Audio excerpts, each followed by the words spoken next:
Hey there, welcome back to Susan Patel Ministries. I'm Susan Patel, and I'm thrilled to have you join us today. Whether you're a returning subscriber or you're new here, I'm excited to share some great content with you. In today's video, we're diving into dreams and interpretations. Before we get started, if you're not already part of our community, hit the subscribe button below and turn on notifications so you'll never miss out on our latest uploads. And if you find value in this video, don't forget to give it a thumbs up. Now let's jump right in.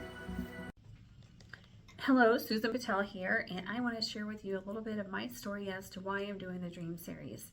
So I'm going to share with you a dream that my mother had told me she had, and in her dream she was in a car, she was going full force, and she hit an armored truck, and then she was on a bicycle.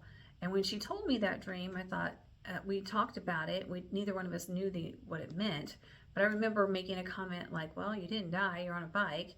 So we didn't think much about the dream. And then somewhere in this time frame after that, she had decided to stop taking her blood pressure medicine, of which she didn't tell me that's what she was going to do, but she was doing that as an act of faith that she felt to show the Lord that she believed that he could heal her of high blood pressure, of which he absolutely can do. But if you're going to do that, you better be sure that it's God telling you to do it and the way that God is telling you to do it. And so she made that decision. Ironically enough, I was volunteering with a girlfriend out of state, and we were at a Benny Hinn conference.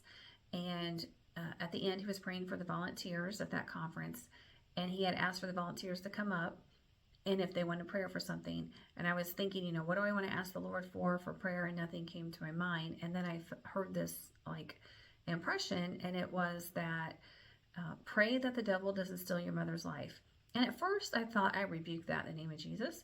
And then I thought, think about it. The devil, they had to be God, because God's telling on the devil, So I thought, okay, I better go up there. So I went up there and I prayed that the devil wouldn't steal my mother's life. And if I had to do over, I would have called her and said, hey, Mom, I had this impression to pray that the devil doesn't steal your life. What's going on? And you maybe kind of bring something to her mind that, hey, she could have consciously connected her stopping that blood pressure medicine. So I was supposed to spend the night at the hotel. Through a series or sequence of events, the girlfriend I was with wanted to come back. We drove home. I remember being really exhausted from the drive from out of state, driving all night. And as soon as my head hit the bed, not even but a second or two, within minutes maybe, just was not very long at all.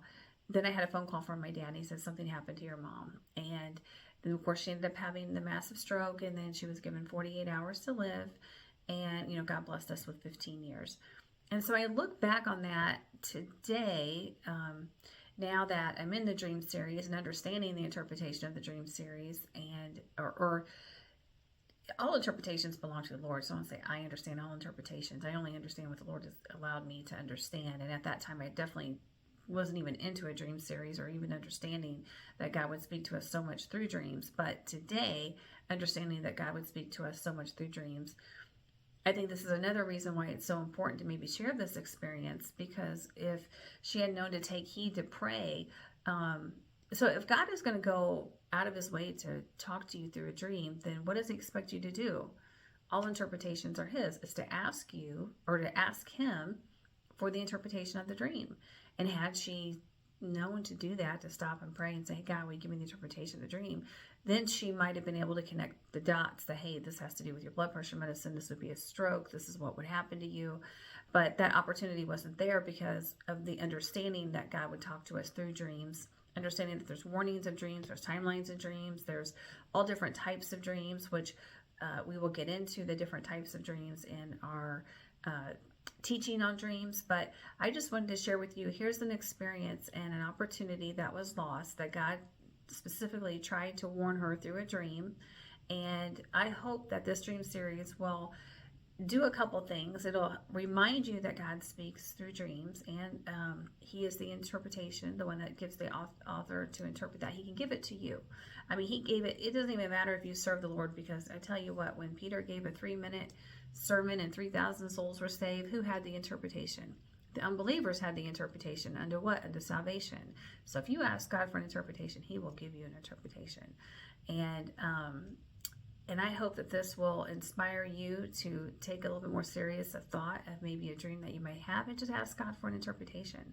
So you might have ears to hear what He has to say for you. All right. God bless you. Bye-bye. If you enjoyed this video and would like to support the creation of content that spreads the good news of Jesus and promotes Christian values, please consider donating to susanpatel.buzz. If you'd like to keep this show in rotation, you may support it by clicking the links in the description, leaving a comment, or sharing this video. Don't forget to like and subscribe to our YouTube channel and click the bell for more information on our great resources and shows.